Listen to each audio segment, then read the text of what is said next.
Bé, bona tarda a tothom. Em dic Sergi Cercós i us dono la benvinguda a aquesta xerrada informativa de presentació. Soc membre de l'associació TIC-TIC, una associació sense afany de lucre que ens dediquem a promoure l'ús de les tecnologies de la informació i la comunicació, les TIC, en col·lectius que habitualment estan allunyats d'aquestes tecnologies i que, per tant, no hi estan familiaritzats.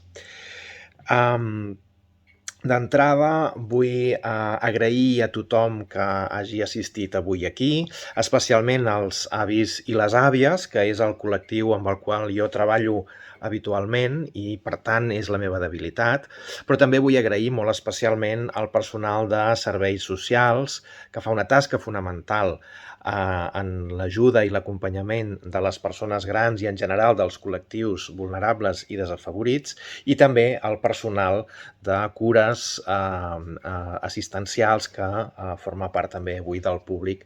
Per tant, moltes gràcies a tothom per la vostra assistència. Bé, en primer lloc, l'objectiu de la xerrada d'avui és explicar, entre altres coses, els canvis que, de fet, ja formen part de l'evolució de la nostra societat i que tenen molt a veure amb els canvis tecnològics i amb l'evolució tecnològica tant d'administracions públiques com també d'empreses de serveis, tot i que jo em centraré en la meva intervenció en l'administració pública. Tots aquests canvis, de fet, estan orientats, tenen la finalitat de fer que aquestes administracions siguin més eficients, siguin més ràpides i siguin més sostenibles. Tot això es fa a través de diversos processos i de diversos criteris que s'apliquen en l'evolució i en la implantació d'aquests serveis tecnològics i digitals.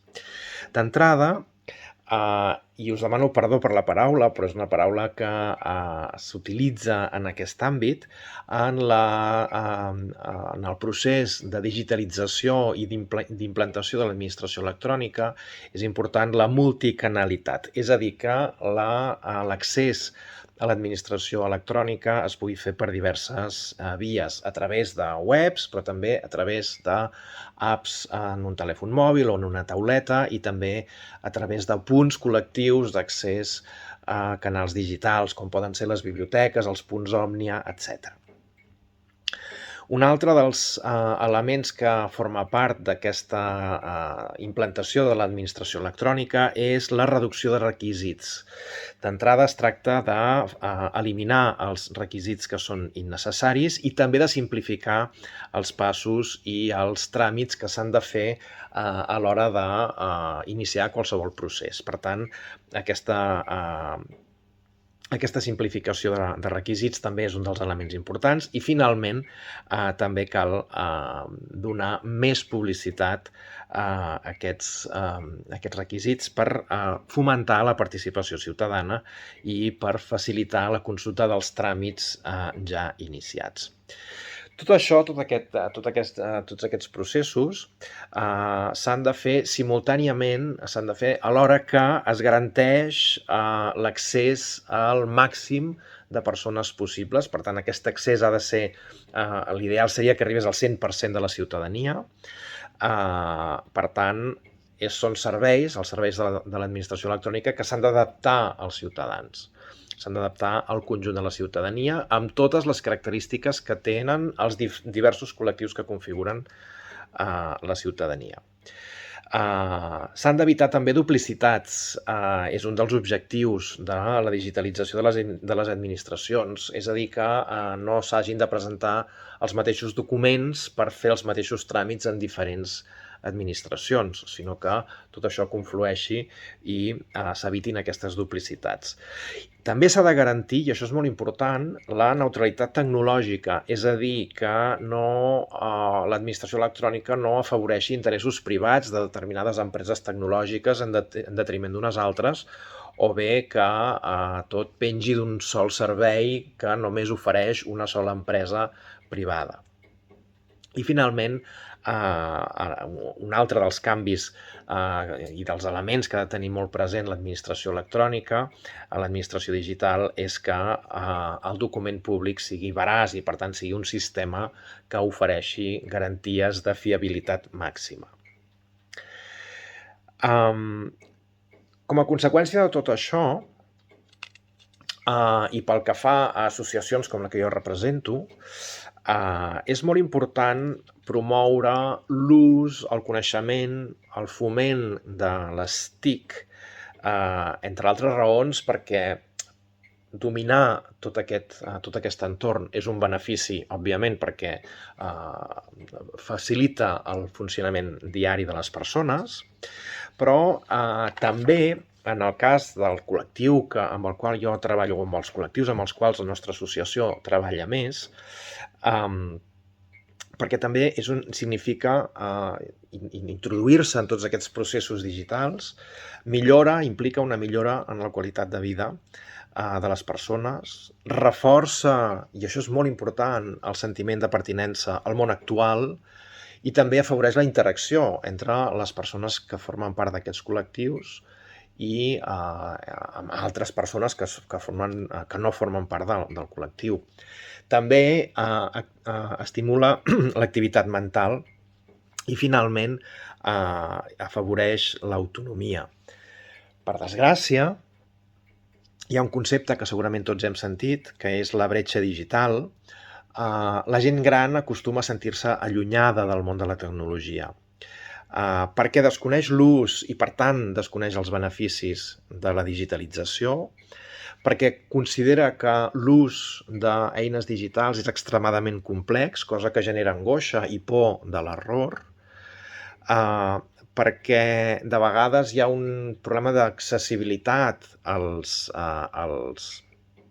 dispositius per raons econòmiques, i perquè la tercera edat, si ens hi fixem, és invisible. La tercera edat i en general els col·lectius vulnerables són invisibles dintre de l'imaginari tecnològic. Jo us convido que mireu publicitats de qualsevol dispositiu electrònic, fins i tot de processos o de cursos electrònics que afavoreixin la digitalització, i veureu que els col·lectius vulnerables, i particularment la tercera edat, hi és invisible.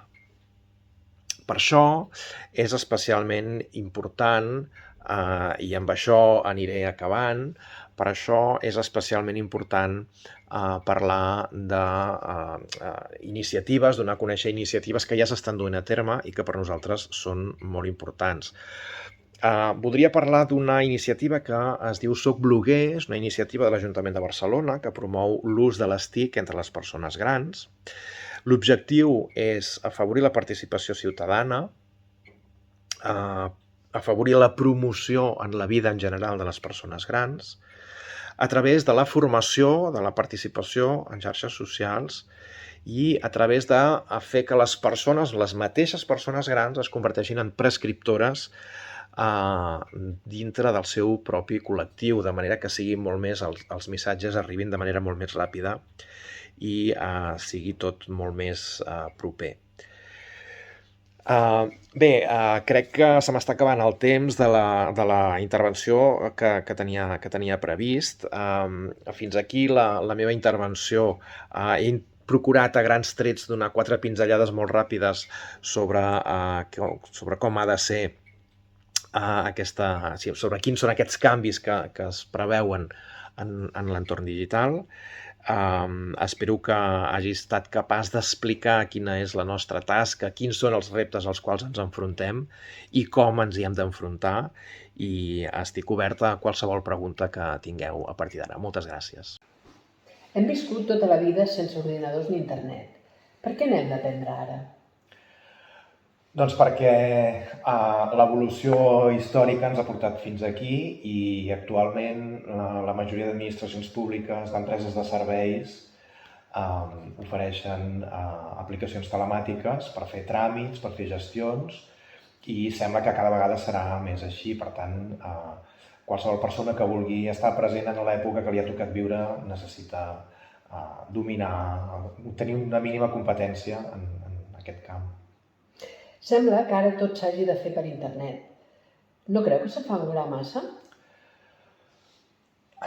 És veritat que potser s'hauria de replantejar aquesta tendència a fer-ho tot de manera virtual o de manera digital i s'hauria de intentar anar cap a un model més híbrid que pogués facilitar que persones que per les raons que siguin no tinguin accés constant als mitjans telemàtics doncs puguin fer també les seves gestions a través dels mètodes convencionals, no? A través de la presencialitat.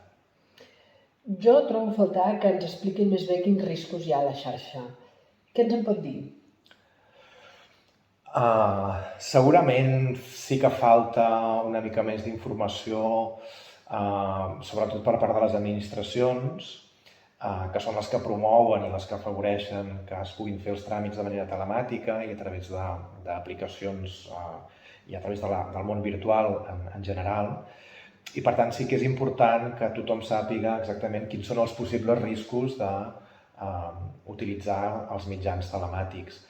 Tampoc s'hauria de caure en l'alarmisme, sinó que s'hauria de fer una formació molt simple, molt entenedora i que facilités i que convidés a utilitzar els mitjans telemàtics d'una manera racional, sense caure ni en el sensacionalisme i tampoc caient en actituds temeràries de donar dades personals a la primera aplicació que els demani, no? Però crec que sí que és important, seria molt important que es fes una formació.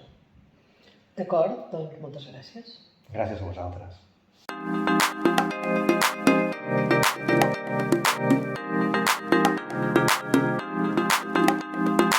Oh,